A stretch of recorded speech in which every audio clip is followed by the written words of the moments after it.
ஆனா இன்னைக்கு நானு இங்க நம்ம சேலத்துல கல்யாணத்துக்கு தேதி கொடுத்து இங்க இருக்கேன். பொண்ணு மாப்பிள்ளையை பார்க்கறேன், உங்களோட பேசிட்டு இருக்கேன்.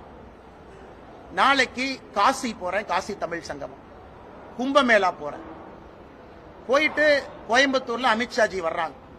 நான் சென்னைக்கு எப்ப போறனோ, அடுத்த வாரம் போக இருக்கிறேன். சென்னைக்கு எப்ப போறனோ, அண்ணா சாலையில எங்க வரணும் திமுக காரன் நாளையும் தேதியும் இடத்தையும் குறிக்கட்டும். அண்ணா சாலைனா பொத்தம்புதுவா எங்க, நீ இடத்த முடிவு பண்ணு. அண்ணா சாலைக்கு நான் வர்றேன், இடத்த குறிப்பிட. அண்ணா சாலைக்கு இங்க வாங்க, அண்ணா சாலைக்கு இங்க வாங்க. நான் தனியாளா வர்றேன். பாரதிய ஜனதா கட்சியினுடைய தொண்டர் யாரும் என் கூட வர மாட்டாங்க. தனியாளா ஒத்தாளா வர்றேன். நீ மொத்த படையும் திமுக படையும் மொத்த போலீஸ் போர்ஸ் வச்சு நீ தடுத்து நிறுத்தி பாரு. நேற்று நான் சொன்னதிலிருந்து எப்பொழுதும் பின்வாங்க போவது இல்லை. நான் நேற்று சொன்னேன், கெட் அவுட் மோடி அப்படிங்கிற வார்த்தையை தமிழ்நாட்டினுடைய துணை முதலமைச்சர் உதயநிதி ஸ்டாலின் மேடையில் பயன்படுத்தினார்.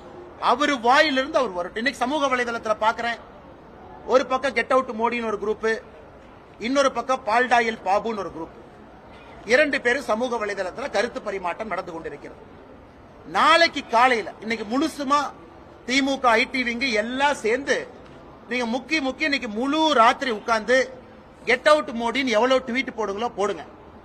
நாளைக்கு காலையில 6 மணிக்கு என்னுடைய ட்விட்டர்ல சரியா 6 மணிக்கு காலையில கெட் அவுட் ஸ்டாலின் நான் ட்வீட் போடுறேன். எவ்வளவு ட்வீட் அது போகுதுன்னு பார்க்கலாம். நான் சவால் விடுறேன், மொத்த திமுக ஐடிவிங்க்கு சவால் விடுறேன். உனக்கு 24 மணி நேரம் நான் டைம் கொடுத்துட்டேன். நேற்று நைட் நீ ஆரம்பிச்ச, நாளைக்கு காலையில 6 மணி வரைக்கும் உனக்கு டைம் கொடுக்குறேன்.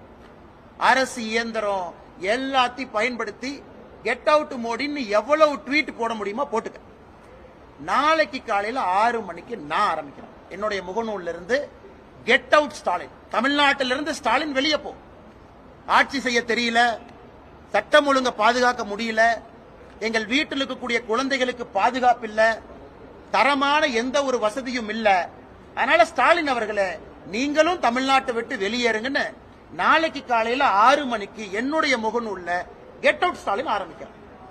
இன்னைக்கு நீங்க எவ்வளவு ட்வீட் போட்டீங்களோ மொத்தமா குறிப்பெடுத்து கணக்கெடுத்து எழுதி வச்சுக்கங்க. நாளைக்கு 6 மணியிலிருந்து பிஜேபியினுடைய காலம். நாங்க எவ்வளவு போடுறோம் குறிப்பெடுத்து கணக்கு பாடு.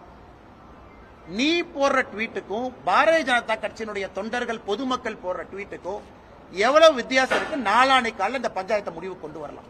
இன்னைக்கு ஒரு நாள் உனக்கு கொடுத்துட்டேன், திமுக காரங்களுக்கு கொடுத்தாச்சு, எவ்வளவு வேணுமோ போட்டுக்க. நாளைக்கு எங்களோட நாள் காலையில 6 மணிக்கு நான் ஆரம்பிக்கிறேன். கெட் அவுட் ஸ்டாலின், நீ முழு இந்தியாவும் சேர்ந்து எங்களை விட அதிகமா நீ ட்வீட் போட்டு காமிச்சு சவால் விடுறேன். ஏன்னா நம்முடைய அரசியல் இப்படித்தாங்க இருக்கும், யாரையும் பயந்தலாம் இல்ல.